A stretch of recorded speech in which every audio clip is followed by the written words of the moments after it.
So yun, good day mga kabasyong. Welcome to my YouTube channel, Facebook page. So may video tayo ngayon regarding dito sa EE90 from Dagupan mga kabasyong. So Dagupan, Pangasinan. So yan, start mga kabasyong. Tingnan natin. So sabihin ko kung ano yung mga pinaggagawa ko rito mga kabasyong.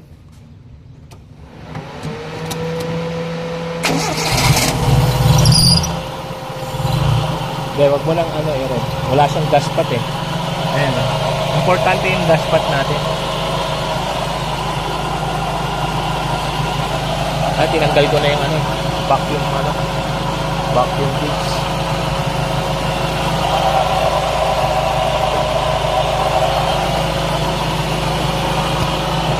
So ikabit natin para pakita sa inyo yung vacuum niya.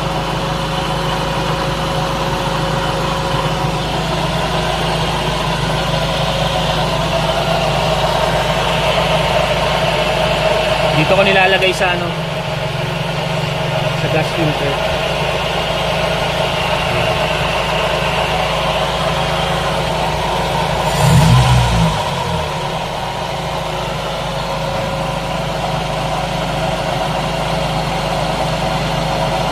May spring siya. Ilagyan ng spring. Pag inapakan mo sa loob kabasa, hindi naman matigas. Tama lang. Okay.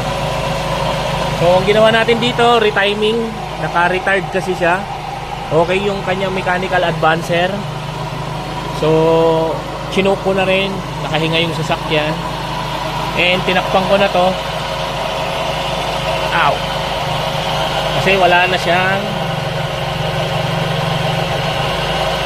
Ayan. So, bibili kami ng vacuum hose para ilagay dito sa ng power steering assist.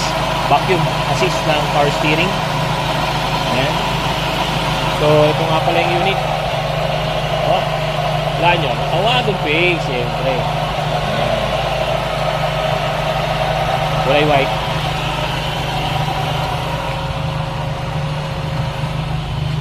$12. Ay, oh, I love this. Ayan. Magpapaganto nga rin ako. Kasi mayroon ako dati 12 bulb lang nalagay. Pero ito SOHC, single overhead cam. Ayan, 12 bulb.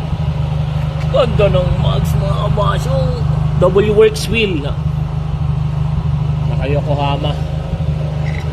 Ayan, gwapo. Oh, naka Recaro seat yan mga kabasyo.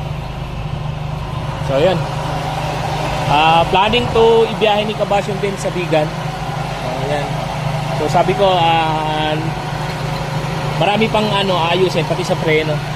Kita nyo black yung sa ilalim, indicator na madumi yung line, kaya papalinis siya. Yung maingay mga kabasyong is yung compressor. So magte-test drive pa kami mga kabasyong.